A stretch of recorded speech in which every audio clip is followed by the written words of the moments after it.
Troisième étape du Dakar 2012 ce mardi, étape qui emmènera les pilotes de San Rafael à San Juan en Argentine. Marc Coma et consorts devront parcourir 270 km de spécial, alors que pour les autos, l'épreuve chronométrée sera plus courte, de 62 km. Et c'est Marc Coma qui a l'honneur d'ouvrir la piste. Mais cette position n'est pas forcément la meilleure, et au premier point de contrôle, c'est Cyril Desprez qui effectue pour l'instant le meilleur temps. Derrière le français, on retrouve le catalan. Ruben Faria s'est installé en troisième position. Suivent Paulo Gonçalves, Franz Verhoeven et Elder Rodriguez. Arrive le kilomètre 182 et le troisième point de contrôle.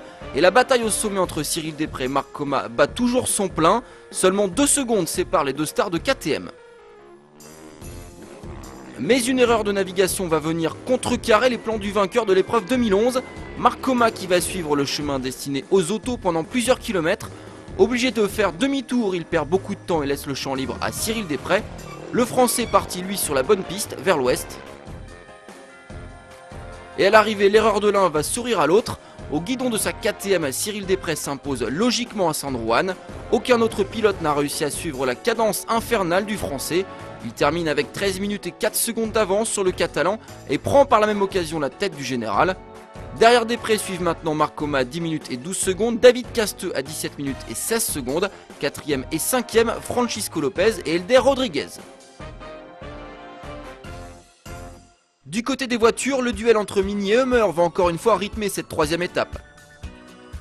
Parti 3 minutes après Nasser Al-Attiyah, vainqueur hier à San Rafael, Stéphane Peter Hansel n'a pas encore remporté la moindre spéciale cette année et visiblement le français veut la victoire aujourd'hui.